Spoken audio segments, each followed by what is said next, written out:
If you haven't seen the end credits of Picard Season 3, turn this video off now because there are spoilers ahead.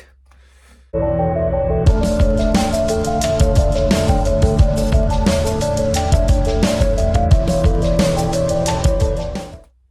just want to make a quick video because I've just seen the end credit to Picard Season 3. And I have to admit, I don't really know what to think about it. Yes, in one respect, it sets up Legacy, and we want Star Trek Legacy. Us Trekkies are desperate for Star Trek Legacy. But on the other hand, they made the Titan A into the new Enterprise. I don't like that. I'm not a big fan of that. The Enterprise is normally the flagship, and it's supposed to be the most advanced, the most capable vessel in the fleet, or at least at the point of being commissioned. I mean, the Enterprise A, the Constitution class, was the most capable vessel in the fleet. At the start of the movie, the motion picture got upgraded for new shields, which made it even more capable. But obviously then other vessels over time, replaced it. The Excelsior was more capable, etc., etc. But at the point of commissioning, it should be the most advanced vessel in the fleet.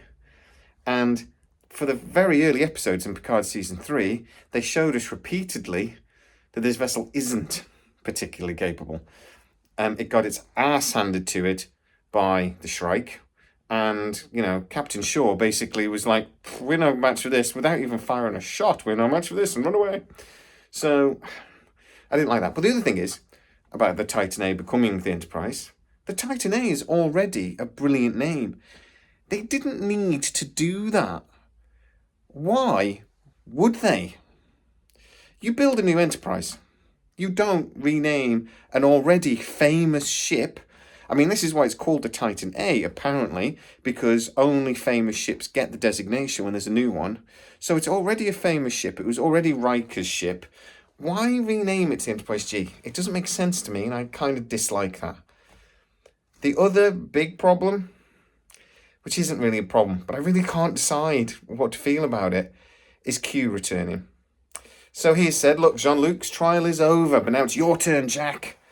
And, I'm not going to say that, look, that Q's dead, so he shouldn't return, because Q is a time traveler. So he says in the end clip, I wouldn't have thought you'd think so, linear.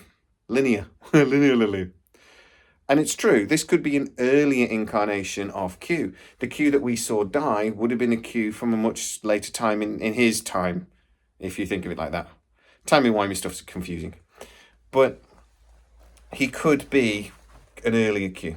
I am a little conflicted. Because on one hand, I love John Delancey. He's a brilliant actor, and I love him in everything I've ever seen him in. And him returning in Star Trek Legacy, even in small part, brilliant. But on the other hand, does it take something away from Season 2? The best bit of Season 2 was when Jean-Luc said goodbye to Q. Said goodbye to the character. And now he's back. Even though logically, completely makes sense, and I'm keeping on board with it, Terry Matalas, you haven't made a mistake or anything, but I don't know. I'm confused by it, and I'm not really sure how to take it. The other thing is, Terry Matalas does seem to be trying to fix everything from the early Picard seasons.